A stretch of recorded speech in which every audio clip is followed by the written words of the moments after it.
I want you to imagine, just for a moment, that you're sitting in a stark, quiet room and you're watching a wall clock.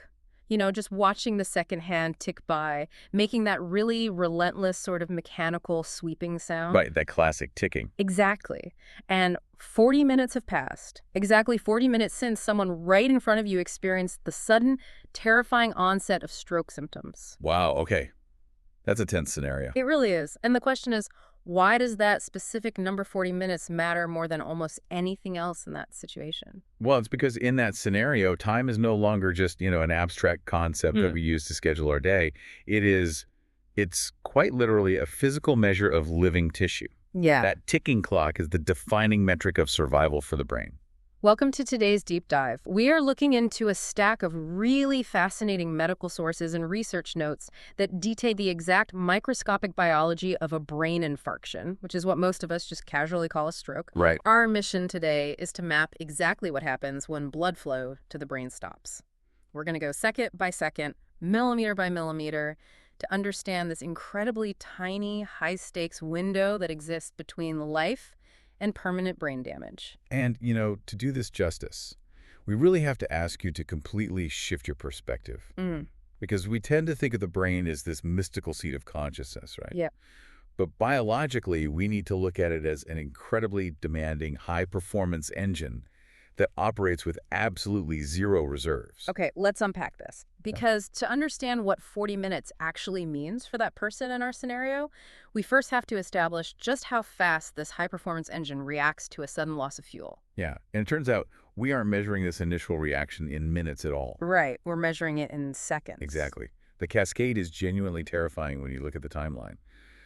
If there's a complete interruption of blood flow to a region of the brain, electrical brain activity is suppressed within 12 to 15 seconds. Wait, 12 to 15 seconds? Yes. I mean, if you're listening to this right now, that is literally faster than you can even finish reading a single sentence aloud. It's remarkably fast. Yeah.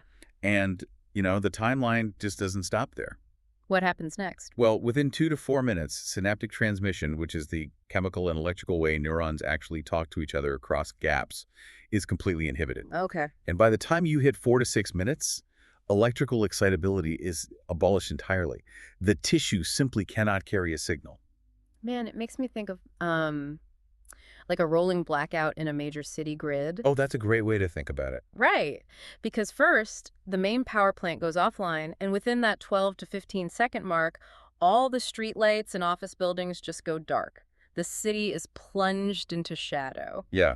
Then, at the 2 to 4 minute mark, the communication lines start failing. The cell towers go offline, the servers crash, so the different neighborhoods can't even talk to each other anymore. That's the synaptic transmission failing, right? Exactly. The local communication breaks down. Right.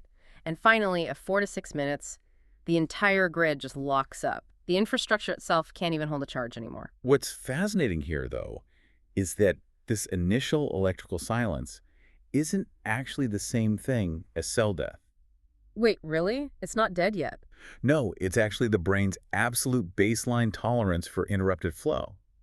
The brain essentially realizes there's a crisis and shuts down all non-essential functions like firing thoughts or moving muscles just to try and survive. Oh, wow. So it's like an emergency preservation mechanism. Exactly. It's pulling the plug to save the core system. But because that electrical grid shuts down so incredibly fast, we can't just stop at the blackout analogy, right? We need to look a bit deeper. Definitely. If the cells have pulled the plug to save themselves, I want to know what is physically happening inside those unpowered cells that eventually causes them to cross the line from, shut down to permanently dead. Well, to understand the mechanism of that failure, you really have to understand the baseline normal. Okay, lay it out for us. Resting cerebral blood flow is massively high compared to other organs. It sits at around 50 to 55 milliliters of blood per 100 grams of brain tissue every single minute. That sounds like a lot. It is a massive amount. The brain requires a continuous fire hose of oxygen and glucose just to maintain its resting state. So when a blood clot blocks a vessel and that fire hose of 55 milliliters per minute suddenly drops to a trickle, what is the actual mechanical failure inside the cell? The machinery instantly begins to collapse because energy metabolism fails. Right. Without glucose and oxygen, the cell can't produce ATP, which is basically the energy currency of the body. Okay, so no ATP. And without ATP, these delicate cellular pumps that sit on the membrane and maintain chemical balances, they just stop working entirely. Oh, man. Yeah, and suddenly you have sodium and calcium rushing into the cell, accumulating at highly toxic levels.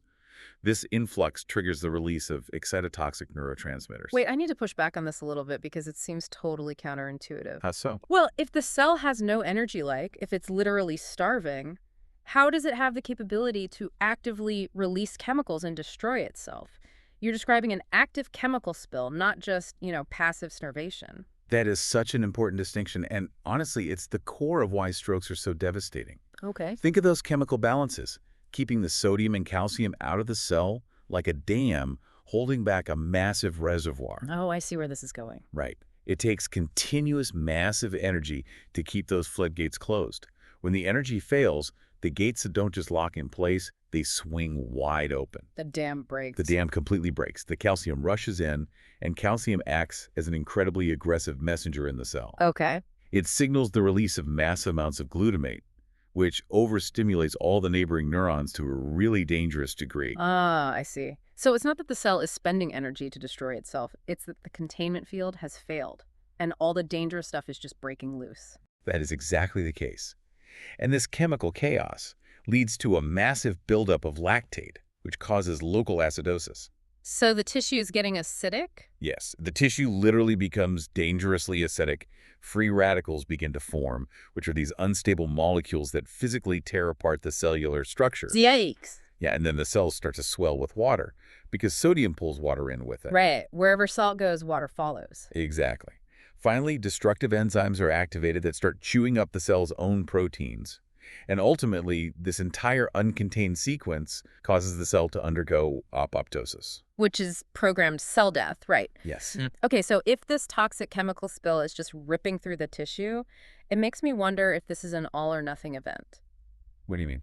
Like, if you have a blocked artery, does that whole territory just instantly cross the point of no return all at once? Or is there a gray area between life and death? There is absolutely a gray area, and this actually brings us to the single most important concept of this entire deep dive. All right, let's hear it. If you take away anything from this, it's that this process isn't a singular cliff edge. There are two very distinct thresholds of blood flow. Okay, let's map these thresholds out. What is the first one? The first is the electrical failure threshold. This happens when blood flow drops from that normal 55 milliliters down to about 18 milliliters per 100 grams per minute. So it drops from 55 to 18. Right. And at 18 milliliters, the neurons hit electrical failure. They stop functioning. They go completely silent. But, and this is the massive key to stroke medicine, they are still structurally alive. Wow, so they have real, genuine recovery potential. Absolutely. So they're alive, but offline. They have enough energy to keep the dam closed, but not enough energy to do their actual jobs. That is a brilliant way to put it. Yes, they can keep the pumps running just enough to prevent that toxic calcium influx, but they just can't fire signals. Okay, so what's the second threshold? The second threshold is membrane failure.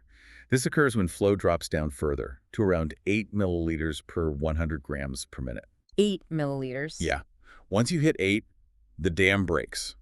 The cell membranes fail, structural integrity is completely gone, and that irreversible cell death we just talked about follows rapidly. So we have the specific gap between 18 milliliters, where the cell goes silent, and 8 milliliters, where the cell actually bursts and dies. Yes, and the tissue caught in that specific gap has a name.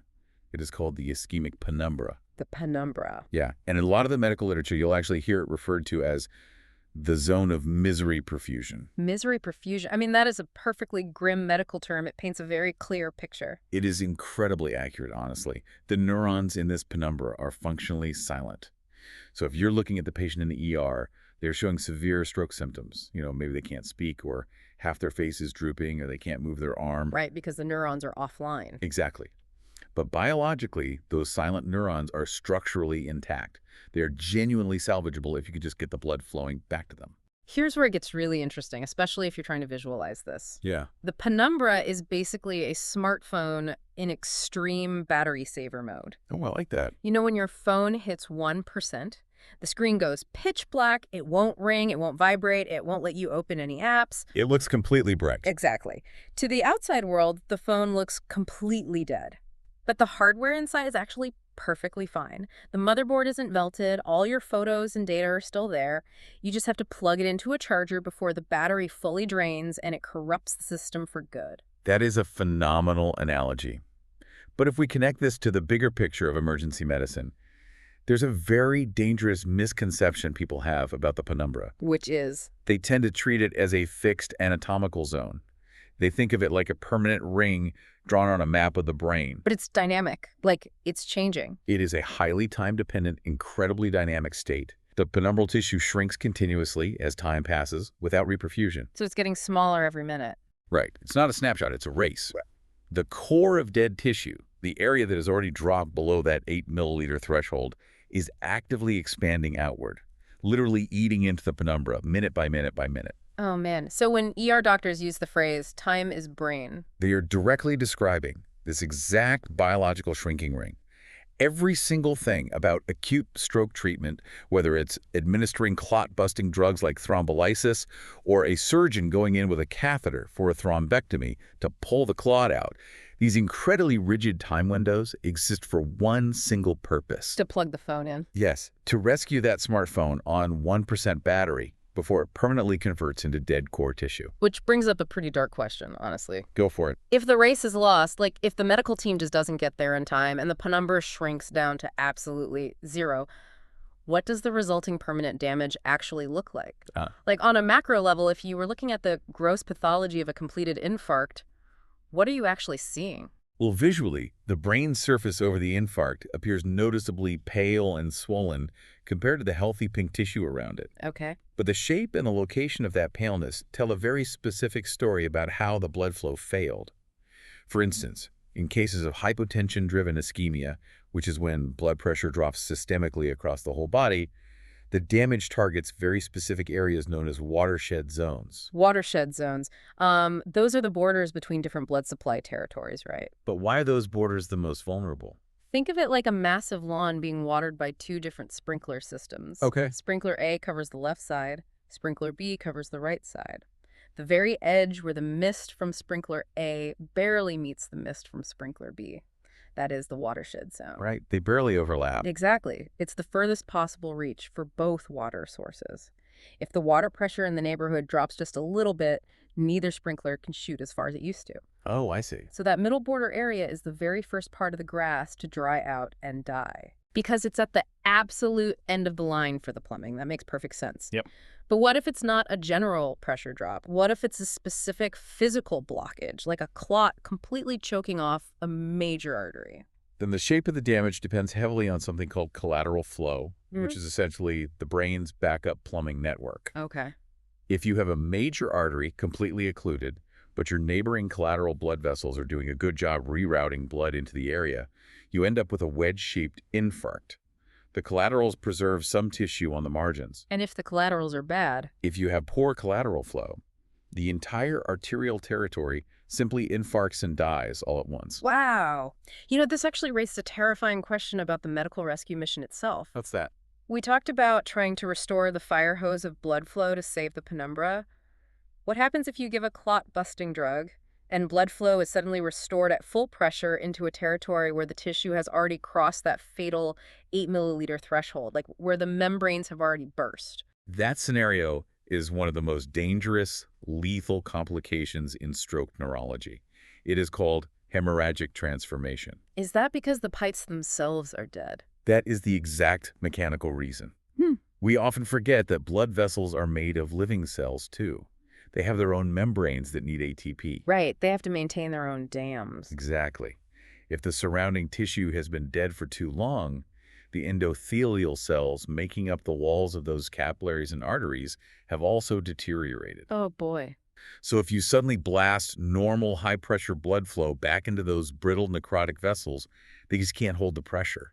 They simply rupture. Man. You end up with severe, uncontrolled bleeding and hemorrhage directly into the already dead brain tissue. It's quite literally like turning the main water valve back on in a house where all the pipes have frozen and cracked during a winter storm.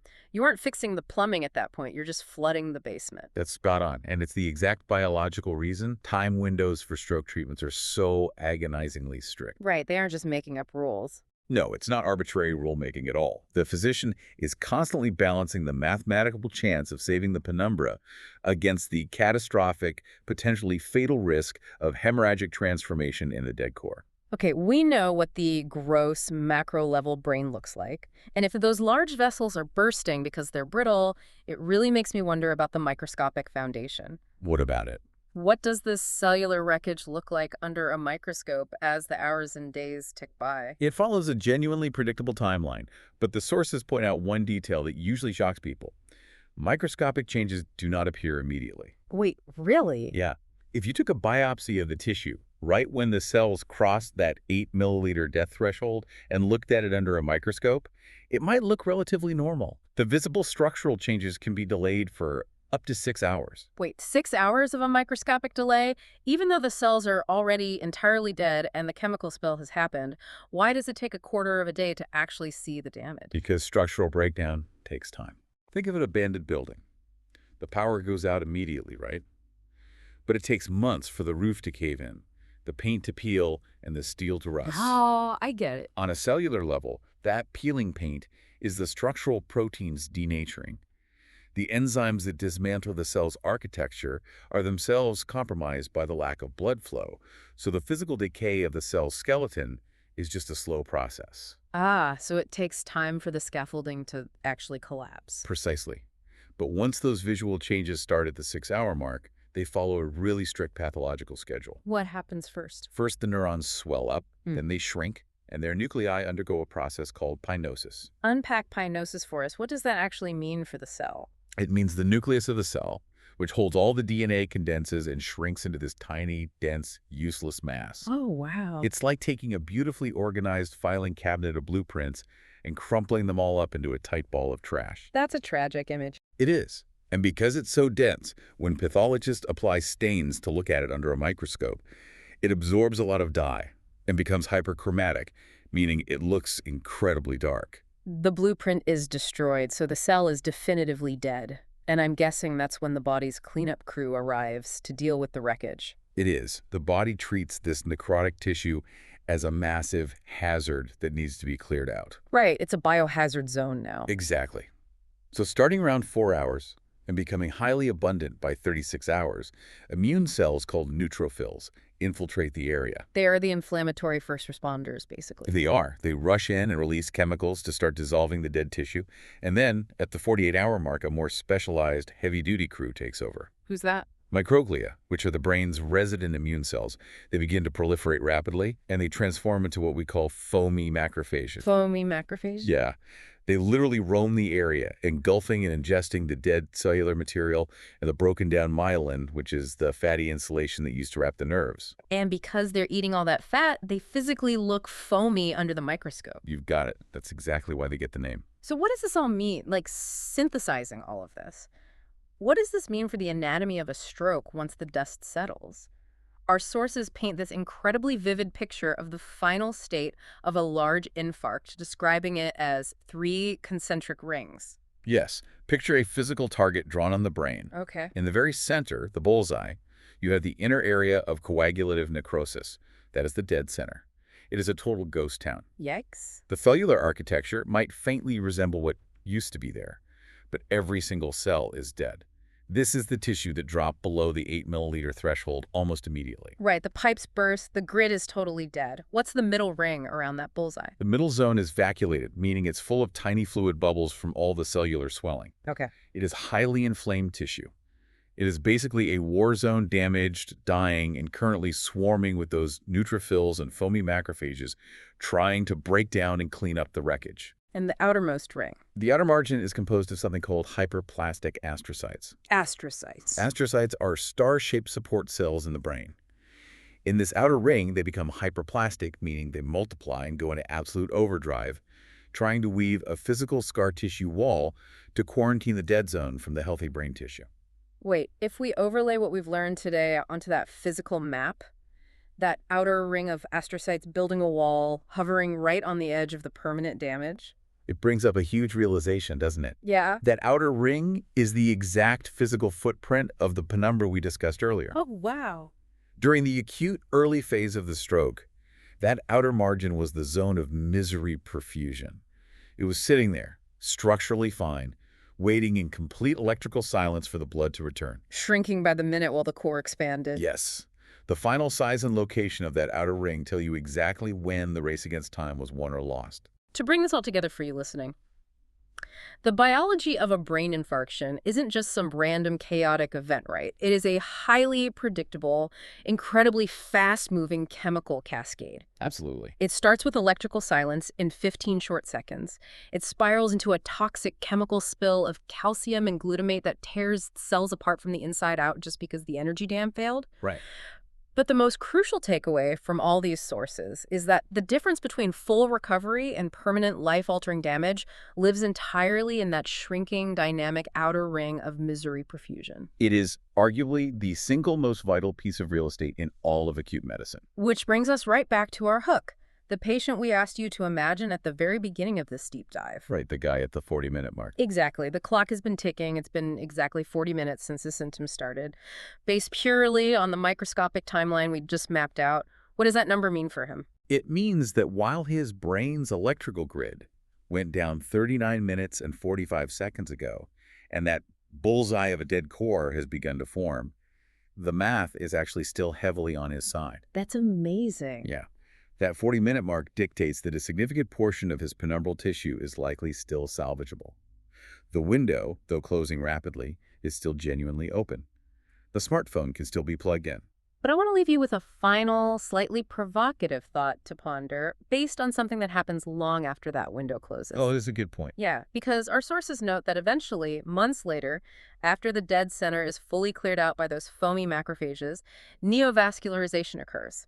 The body tries to grow new, tiny blood vessels into the margins. Right. The necrotic tissue is fully reabsorbed into the body, and what is left behind is a physical cavity, a literal empty space walled off by that glial scar tissue we talked about. It is quite literally a physical hole in the brain's infrastructure. Exactly. So I want you to imagine what happens after the stroke is over, after the patient survives and goes home.